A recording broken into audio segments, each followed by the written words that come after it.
Welcome to Falling into 40 with Bailey and Jessica.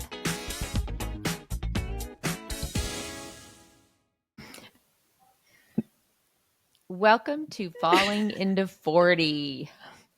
Again, we are glad you are all here, and I think today we want to talk about things that we are reading, that we have read, books, obviously, because that's what you read, and maybe tell some of our favorites or just have a discussion.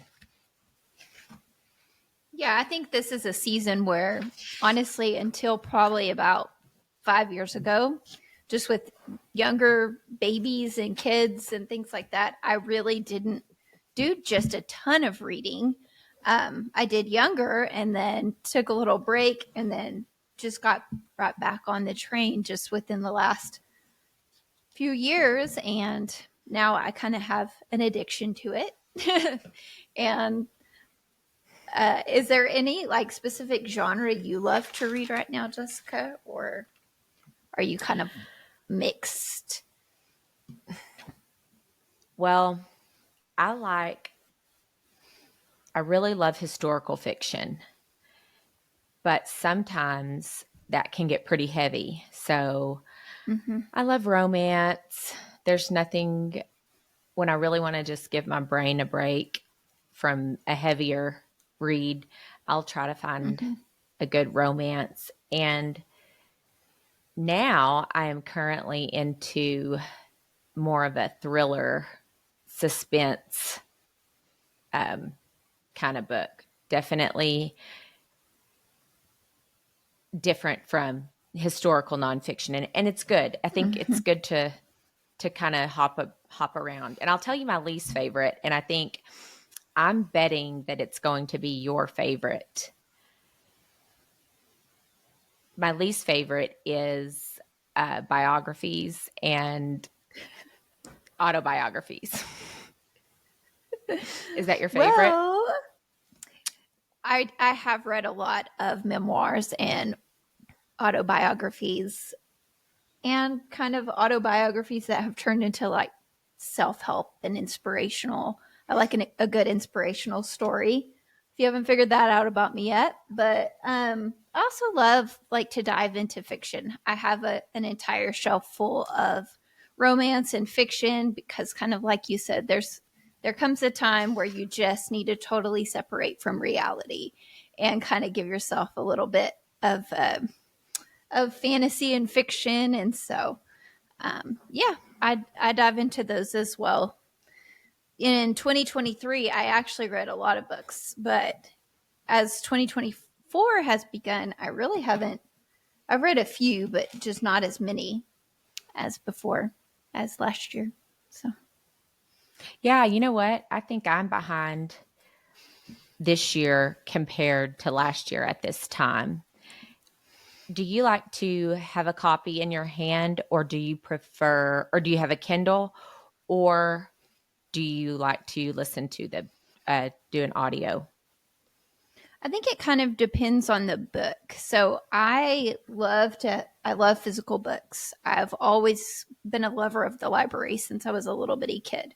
I always wanted to go in the library and find my books and have the physical book. But a lot of the autobiographies I like to read, the actual author is the one narrating it. And sometimes that makes a difference in the book. And if I can listen to it while I'm on the road, because this is going to sound kind of old person speak, but I've gotten to where I like to listen to a book when I'm driving or something like that, or a podcast more than I really, especially when I'm by myself, like to listen to music.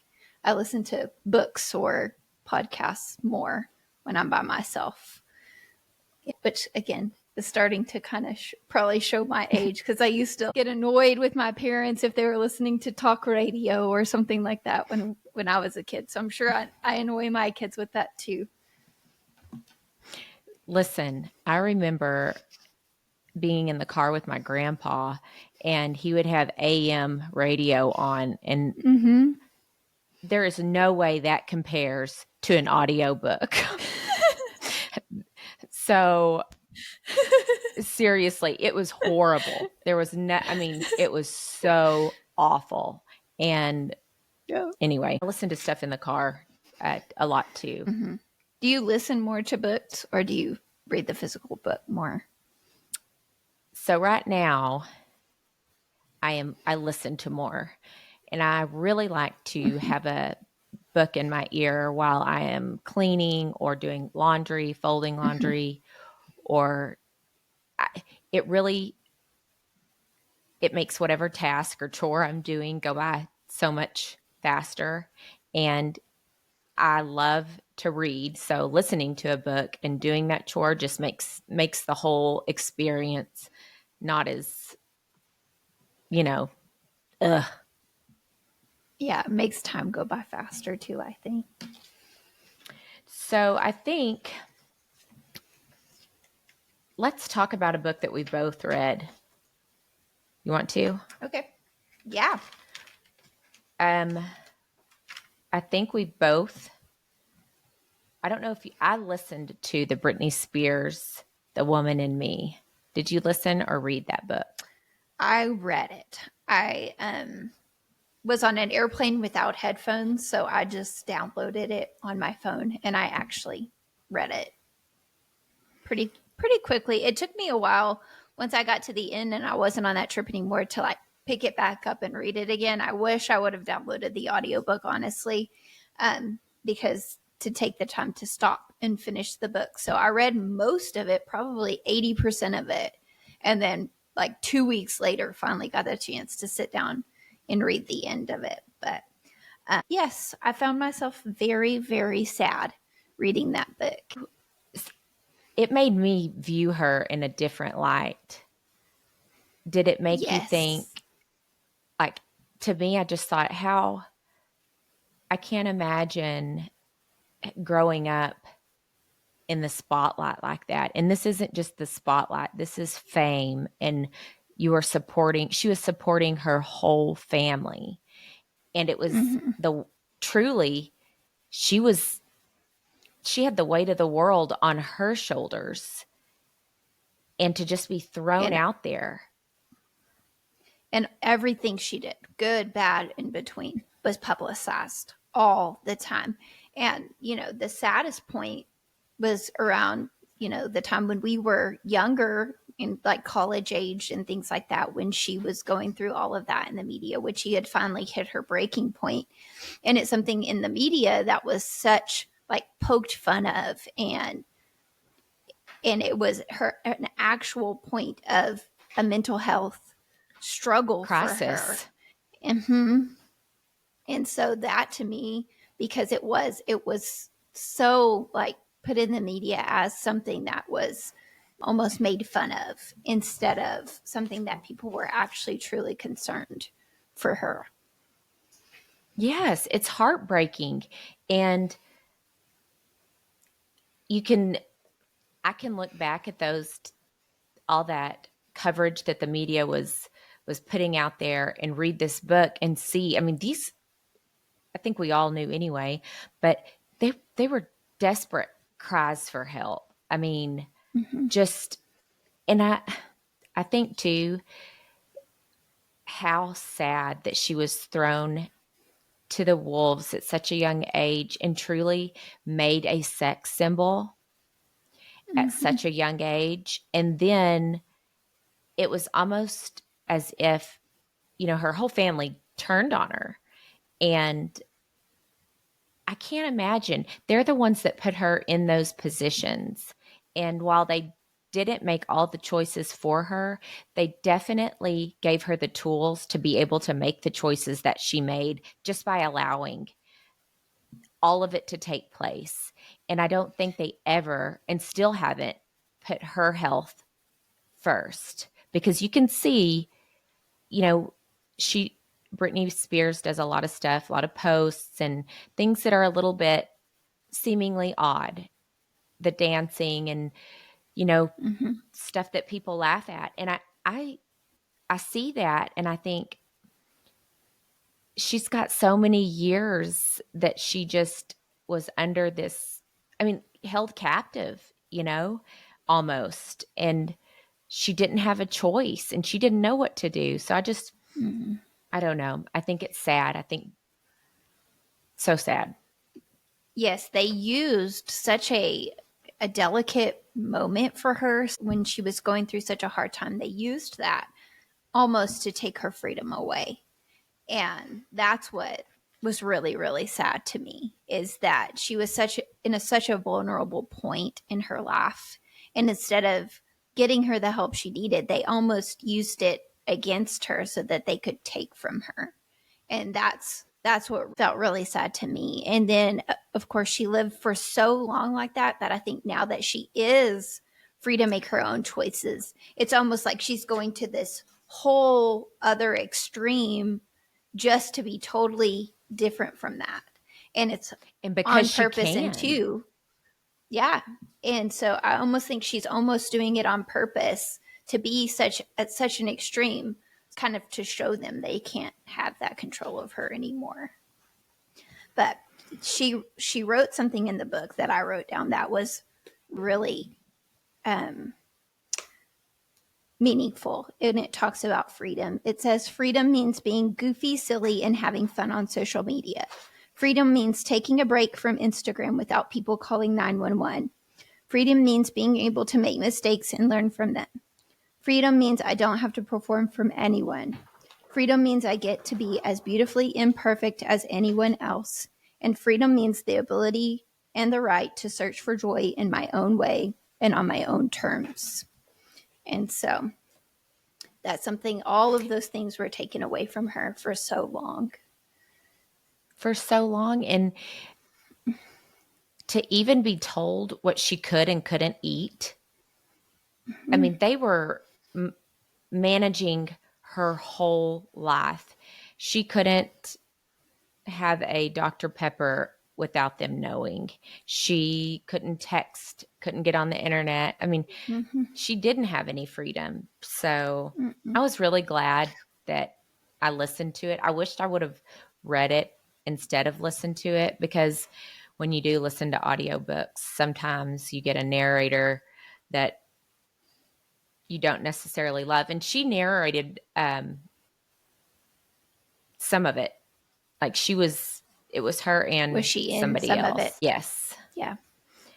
But I think online it has like 4 stars or 5 stars out of 6. I don't know, but I definitely think that it was worth it, just because we've seen so much of her and seen all these horrible things, and to hear her side and to know that, it is her life and it's her story. So I think for me, it was just to realize again that we've talked about this, that she's human and she's no different than us, other than her name is known across the world. And just think, she was pushed into the limelight at a young age, and just now she's 2 years 42. older than we are. Yeah. And she just recently has the freedom to do what she wants to do. Can you imagine that? Like at our age, just being able to feel like you're free to do whatever you want and be an adult. In her entire adult life, she was told what she could and could not do, basically, from the time she was a teenager until now. And so that really put it in perspective of, yeah, no wonder she sometimes can go astray a little bit. She never got the opportunity to even do that. And when she did, how much repercussion there was for it was the kicker too. So yeah, it really did put it in perspective. And I am glad that I decided to read it. So yeah, if you haven't yet, I think people really should listen or read it. I recommend it. I have a question for you. Okay. What do you love most about reading? So in this stage of life, what I love most about reading is just the atmosphere of it. Like being able to go to a comfortable place and kind of get away from the stress and anxiety of the world and just have your own little moment to yourself.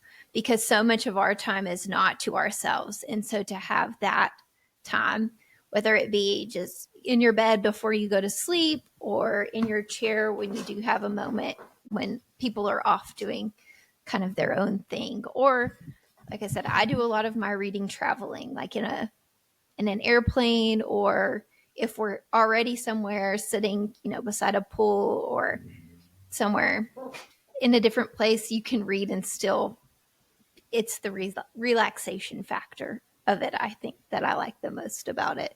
As well as kind of like you said, you're transformed when you're reading fiction, you're transformed to a different place. It makes you feel something, and that's what's awesome about it too. And I love books that make me feel something that is different. So, yeah. I like that it completely takes me out of the moment. And when you go to the movies and you watch a movie, and when you walk out, you're all of a sudden like you've been somewhere else. Your mind has been somewhere else. You've been living in this movie. And when I read a book, I live in the book. And something I've learned that I like about audiobooks, a reason I like audiobooks better than holding a book at this point in my life, is that I don't skip to the end, because I get so caught up in books. It's so much easier to just skip to the back of the book if I just have to know than to actually read. And then, because once you know the ending, a lot of times I don't want to go back and find all the details, or to learn exactly how they got to that point. Or so, I just love that it kind of takes me to another place, and I feel like I'm in it. I'm part of the story. So it transforms you. It transforms you. I love it.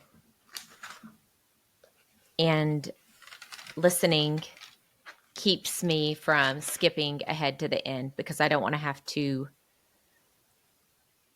fast forward. I'm less likely to be messing with the buttons than I am with a book where I can just skip to the end, if that makes sense. So what is an audiobook that either you're currently reading or have read recently that you really enjoyed? Okay. A book that I really enjoyed listening to is The Vanishing of Margaret Small by Neil Alexander. If you love to read, if you love to listen to audiobooks, I highly recommend this one. I thought it was really great. It kept me captivated the whole time. And it wasn't so intense that I always found a good stopping point. Or if I had to stop in the middle of a chapter, I could always pick right back up without having to think about it, or I could stop it without any trouble. But it still held my attention the whole time. And I just thought it was a really great story. What about you? I know you'll be shocked at mine. It's a memoir. It's called Green Lights by Matthew McConaughey. He actually narrates it, and I love his voice. That's like iconic to Matthew. So the fact that he's the one that narrates the book, and he does such a great job. I started it because I just stumbled upon it. I know it's a few years old, but I was looking for something to read, and it popped up on my iBooks.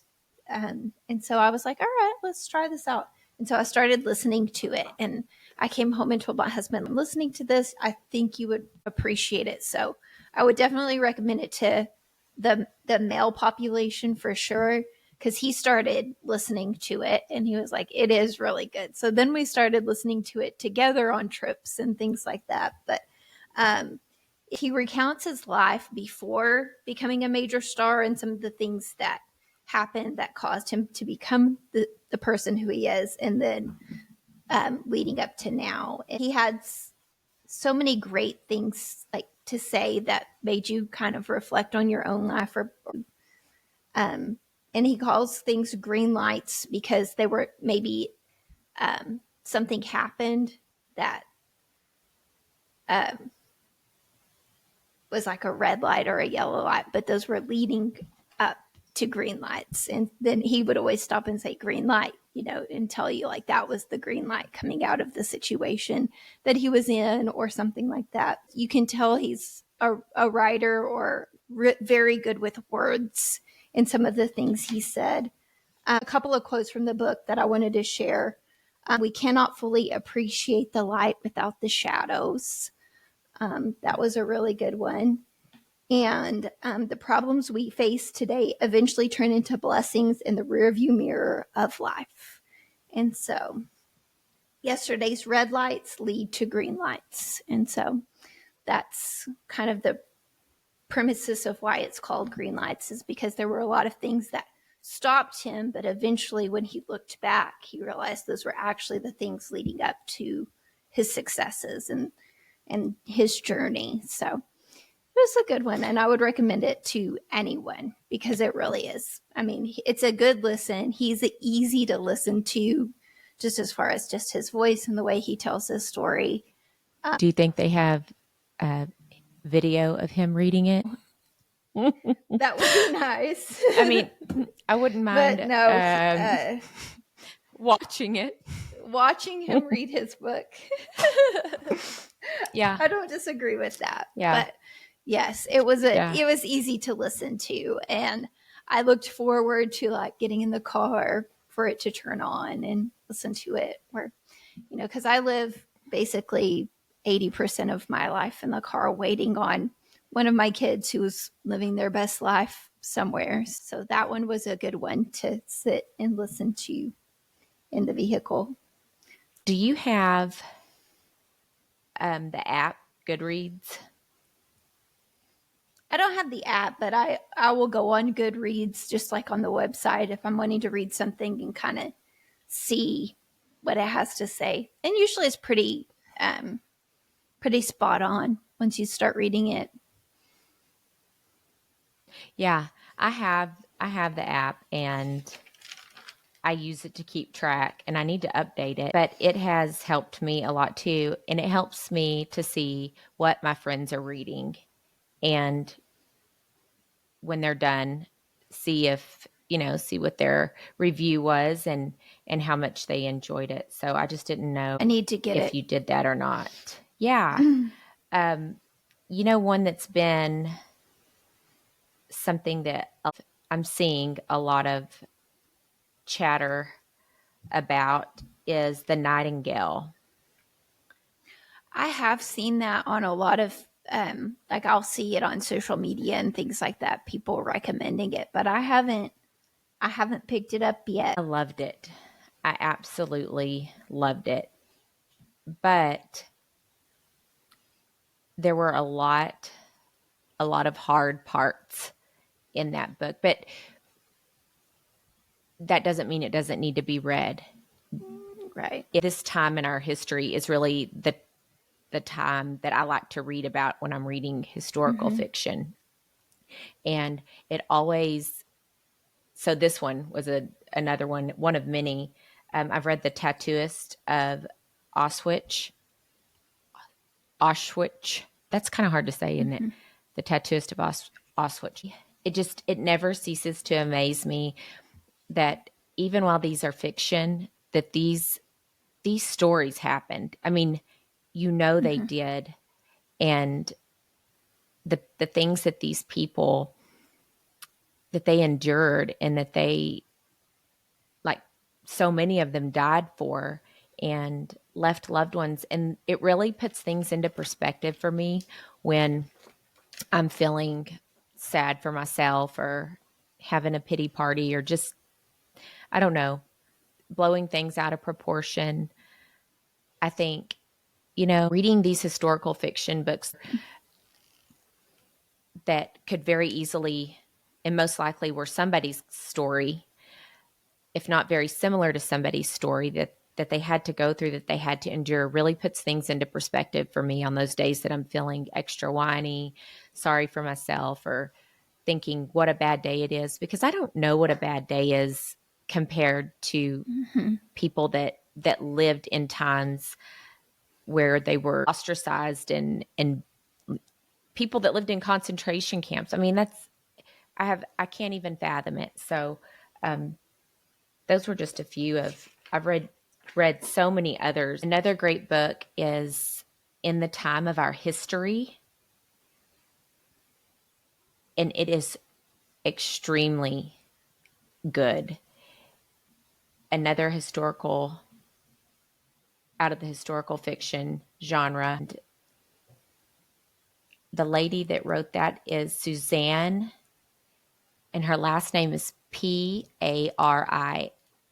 and I'm thinking it's Potty is how you pronounce it. My review was, this was such a great book. I loved it and loved all the characters. There was so much sadness, love, family trauma that is easy to relate to. It shows how imperfect and dysfunctional families can be while they don't show it. It also shows how living the truth can easily set one free. Right. I've got a million on here, but that's just another good one. Have you read the Lessons in Chemistry? No. It's good. So good. Lessons in Chemistry. Do they have a series? Like, is there a show on it now? Or a movie? Maybe that Is there a sounds movie familiar. What's the author? Bonnie Garmus. Rebecca Yarros is another really great author. And I usually like almost everything that she writes. She does a lot of romance. Speaking of romance,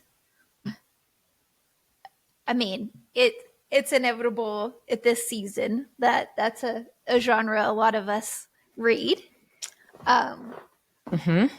So are you a Colleen Hoover fan, or are you not a Colleen Hoover fan? Because I feel like you either are or you are not a Colleen. I am a Colleen Hoover fan. I love Verity. Verity is one of my...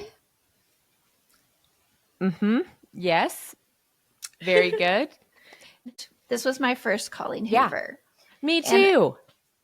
And it was the recommendation of a friend who said, I was warned, like, make sure whatever needs to be done is done, because once you pick it up, you will not put it down. So make sure your family's fed, make sure your kids are taken care of, because you'll pick it up and you will not put it down till it's done.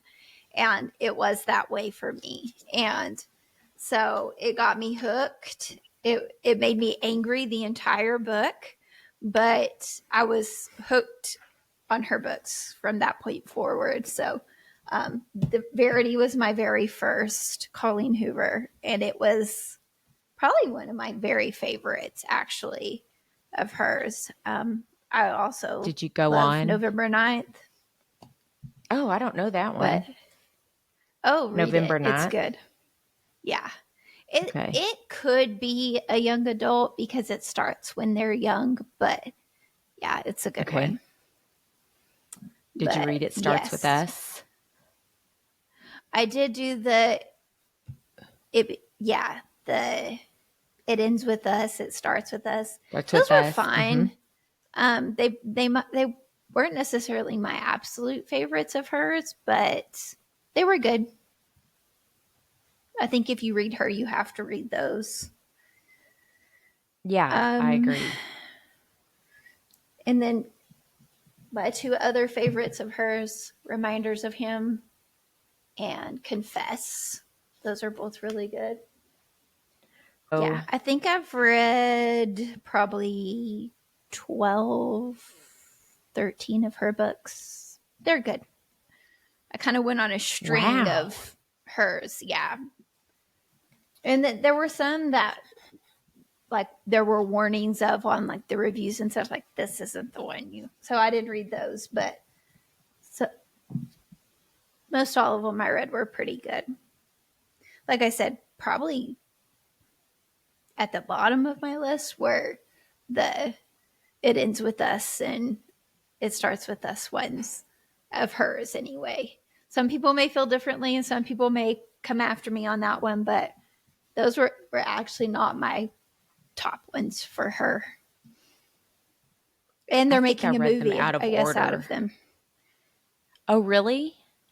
Mm-hmm. I think. Do you have a hard time going to see a movie after you've read the book? Mm-hmm. Since Harry Potter. I do too. Yeah. I mean, it's just not the same. Harry Potter. No. And speaking of Colleen Hoover, a series that's kind of like her is Lucy Score. And it's these 3 books: Things We Never Got Over, Things We Hide from the Light, and Things We Left Behind. If you like Colleen Hoover, you will, and actually her writing may even be a little better, you would like these. And it's the blue one first, the pink one, then the purple. And I read all 3 like pretty quickly because after I read the first one, I wanted the next one. And then they brought out the 3rd one very recently. Okay, well, I need to read it. And then I'm doing one last plug because this one's actually, if you love romantic comedies, like I love watching romantic comedies. The Unhoneymooners. Have you read this one? It's really cute. It's by Christina Lauren. It reminds me of, have you seen Just Go With It with Adam Sandler and Jennifer Aniston? It reminds me of that movie, but it's in a book. I don't think I have seen that. I'm not a good movie watcher. Yeah. So this, you know what I mean? If you love romantic comedies, like this one is not a deep in any way, shape, or form. It's just, it would be a good like beach read. Just very lighthearted, but I enjoyed it a lot. I finished it and was like, okay, that was a really cute book. And I want to tell you what I'm reading right now. And it's called Girl Forgotten. And it is definitely a suspenseful read. But one of the reasons I like suspenseful books is because it keeps me completely wanting to know what's happening. So the whole time I'm trying to figure out, and sometimes I get it right and sometimes I don't. But this author is Karen Slaughter, and this is my second one in a row by her. And they're kind of gory. I mean, yeah, definitely creepy. One of those, kind of like Dateline, but in a book. Yeah. That means I would like it. She's really good. Yeah. So, being that we were both reading teachers for a very long time, you've read a lot of books to your class and things like that. Is there a particular like series from your childhood or book from your childhood that you look back on and you think, man, that was like a love thing from your childhood? I remember several of my teachers all through my elementary years reading Berenstain Bears books. And I loved them as a child. And when I would read them to my class, I loved them just as much. And I feel like it's all because there was always a good moral of the story. And then, now we have the cartoons. I don't remember watching the cartoons as a kid. I don't know. But yeah, I don't. The Berenstain Bears, I just feel like that was a big part of my childhood, of my teachers reading. And I think I still own a whole collection of, there's a million, but I definitely liked the Berenstain Bears. What about you? So my book that I loved, younger, and a book that I even read to my class was the BFG.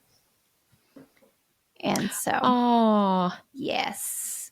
So that was one that I read it and finished it and was like, oh. Then my daughter read it and finished it. My son read it, finished it. And then when I would read it to my class, they would want to come back in. Can we start the BFG? You know, and I just enjoyed reading that one.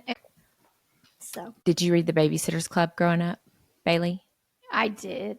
I did. And it was awesome. I had the whole series.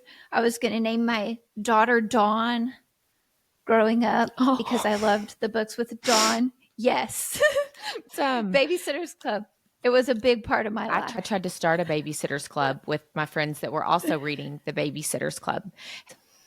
What about Goosebumps? Yes. And that's still popular now. Yes. Yep. I loved Goosebumps. And they have those out on the TV. On Netflix. They've got a Goosebumps program. I loved reading in the first grade when we moved to Andrews. I don't know if I've shared if I shared this on a podcast. I feel like I've told you. Either way, when we moved here in the first grade, I walked up to my teacher's desk. Her name was Mrs. Jones. And I started crying and I told her, Mrs. Jones, I can't read and everybody else is reading.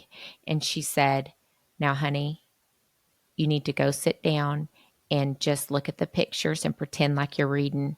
That's what everybody else is doing. And I'll get with you in a little bit. Anyway, Mrs. Jones had me reading very, very quickly. And I have loved reading ever since. And I started, in the summers especially, I would read all summer long. And if I was at my dad's and stepmom's, if I didn't have a book to read, my stepmom would give me one of hers to read. And anyway, I have been reading for a really long time. And I did go through one season in my life that I didn't read. And I think that was probably right when I started having kids and the boys were young, like getting into everything. Or if you're not putting one down, you're putting the other one down, and diapers and all that. But that was the season of non-reading. But other than that, I have loved reading ever since Mrs. Jones told me that I could do it and she'd get with me. So yes. I lived in the library, and my mom was a big reader, and so she's shared her love of reading with me and both of my kids. My son still goes to his grandma's house to read almost every single day. So we're a reading family. So did you read to your kids when they were young? Yes. I still read with both of my kids. And especially when my son was little, we read certain books so many times that he may not could read them, but he had them memorized to the point where he would say the entire book, like as you turned the picture, and it was so cute. But yes, we were readers, and like I said, that was kind of their thing to do with my mom, was go over there, and my son still does it and read a book, and that's kind of their jam, is to go read at grandma's house. So, but yes, now my daughter being a teenager, she's not as into it anymore, but she's read so much. I can see that she'll hop back into it when she's not quite so busy, but I think her schedule doesn't allow her to do a whole lot of reading, but she used to be a pretty big reader when she was younger. But I think it's important. It's so important. And I think that kids don't understand, and even adults, that you're not going to love every genre. You're not going to love, Mm-mm. you know, you just have to find what you want to read, what you're Mm-hmm. interested in. And once you find that, it's just so amazing. And I think, my boys don't love to read. I mean, they're not just grabbing a book, and I think it's because they haven't found the books that they love. The reading that they do now Mm-hmm. is whatever's required, For the school. literature they're required, yes, that they're Mm-hmm. required to read. And we've read some good ones this year. And so I was going to share those with you because I enjoyed them. We have read The Witch of Blackbird Pond, and it was really good. And that's by Elizabeth George Spear. We have read Johnny Tremaine by Esther Mm-hmm. Forbes, and I loved it. I mean, it's just really good. Oh, I've got a book y'all need to read, as in all my ladies. It's called The Ladies Midnight Swimming Club by Faith Hogan. That was probably one of I read it last year, and it was just so good. And it's got a mom. The characters are a mom, her mother, a teenage son, and some friendships that develop. And it's just a very good book that I think as moms we can relate to, Mm-hmm. and just good. And friendships that develop Yes. with your mom and with older women that maybe aren't in your season. You know what I'm saying, but Right. maybe have That you have can some learn from. advice. Yes, that's a Mm-hmm. very, very good book. Yes, well, and speaking of like not really being into reading, kind of like you were saying about your boy. So my husband, he when we first met or were dating, and even young in our marriage, he wasn't a big reader, but as of recent, he has joined the reading force of sorts because he has found that he absolutely loves any type of book that relates to like a Navy SEAL has written it, or somebody who has been in war or that depicts war of some sort. And he's read Marcus Luttrell, The Lone Survivor. Um, he actually kind of got me into some of them. David Goggins, who is a former Navy SEAL, and he has written two books. They're pretty graphic, and there's a lot of language, but Can't Hurt Me and Never Finished. And he actually read those books before I even listened or read them, and was like, you've got to listen to them because it's not all about war and stuff. It kind of makes you want to do better and do more and stop living, so comfortably.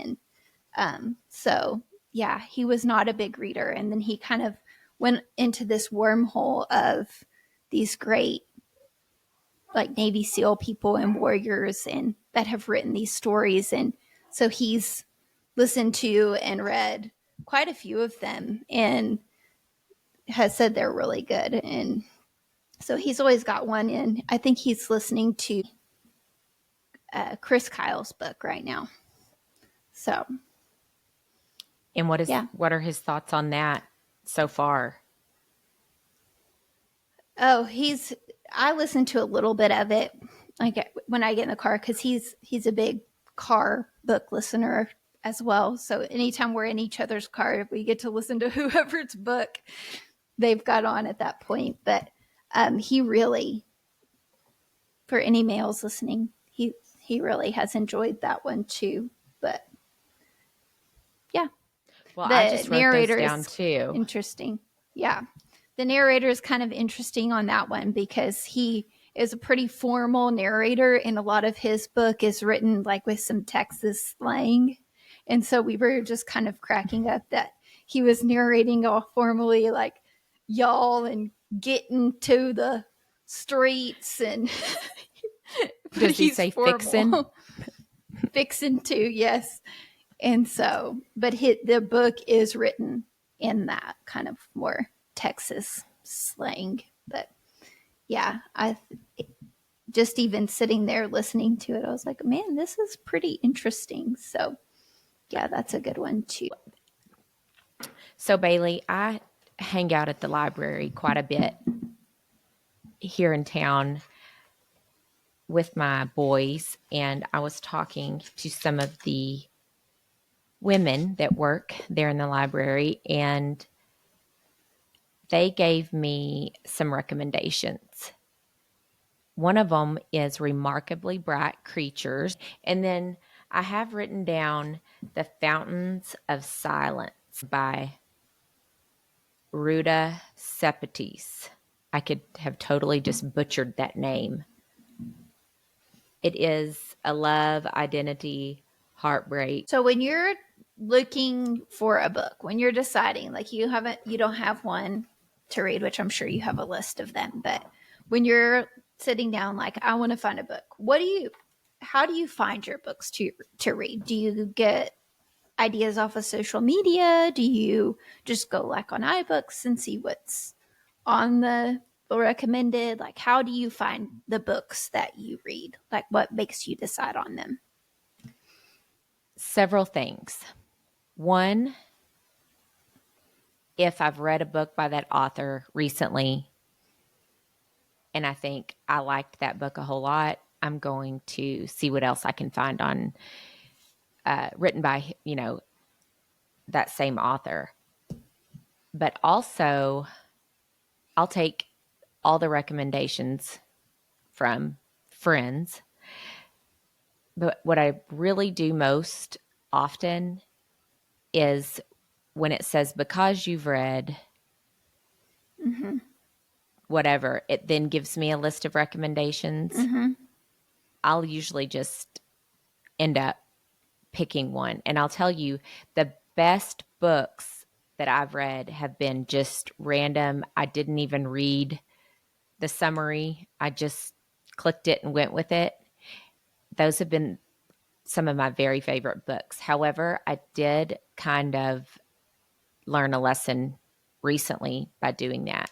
There was one that I didn't realize had a warning on it, and I kept thinking, this is kind of a strange book. There's no way this is going where I think it's going. And a chapter later, here we are. And I ended it. I ended it and thought, I cannot read that. Do you usually know pretty quickly when it's a book like, no, I made the wrong choice? Or do you power through it like most of the time? I power through. I absolutely power through. In fact, that I usually can't not finish. It's something about it. I've got to finish the book. But that one, as soon as, truly in my mind, I kept thinking, there is no way. That would be a really weird book. Who writes this? And I have a very short list of did not finish, but there have been a couple that went away, kind of like you said. I was like, yeah, I can't. I have one on my desk right now that I've heard so many wonderful things about, but it's starting kind of slow, so it's taking me a while. I know I'll finish it, but yeah, it's one that I'm going to need some time with. It's written very deep, and it's very thought provoking. So a lot of times books that are super thought provoking take me a minute because, but I've heard it's wonderful and I've heard such great things and it makes you cry and it takes you to a different place, but I'm just not there yet with it. I'm still trying to process it. So I put it on the shelf and I haven't pulled it back down again, but that's one right now that I started reading. And so that's kind of where I'm at in my reading journey.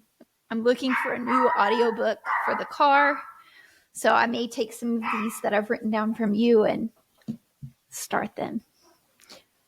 And So audiobooks has an app, and they have free books to listen to if anybody's wanting to listen for free. And Prime does where you can buy credits or get so many a month. I do that, and I do audiobooks.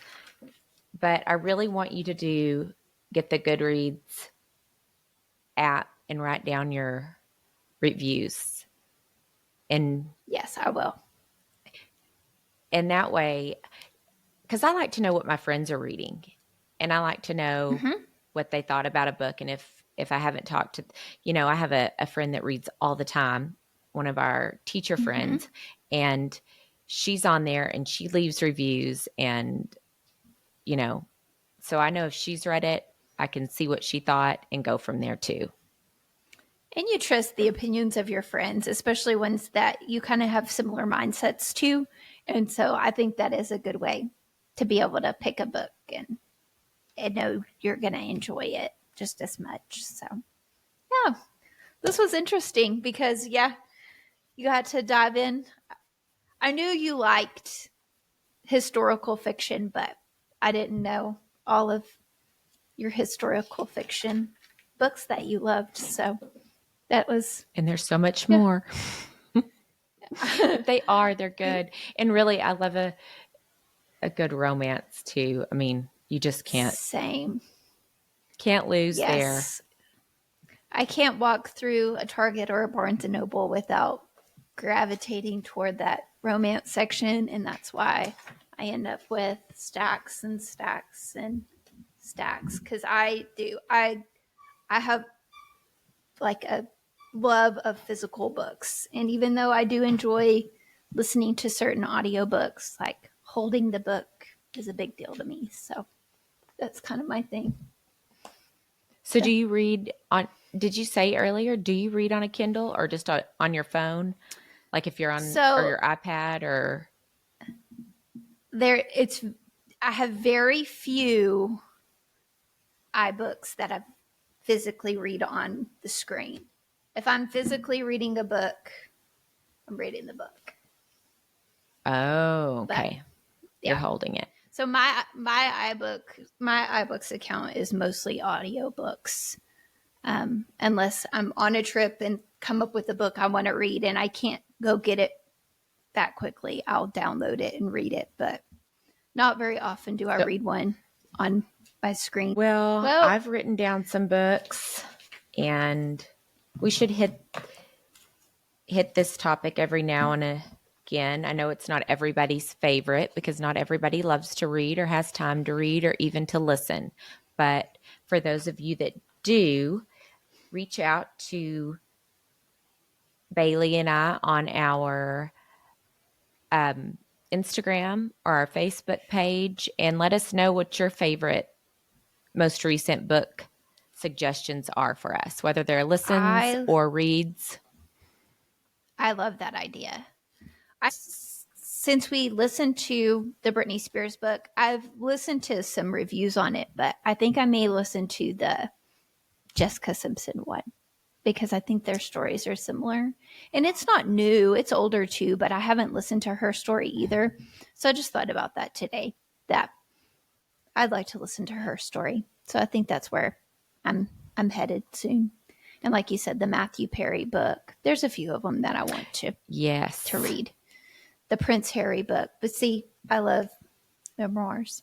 Those probably wouldn't be your favorite, but I think Matthew Perry, I think I would like Matthew Perry's just because of his story and his struggles.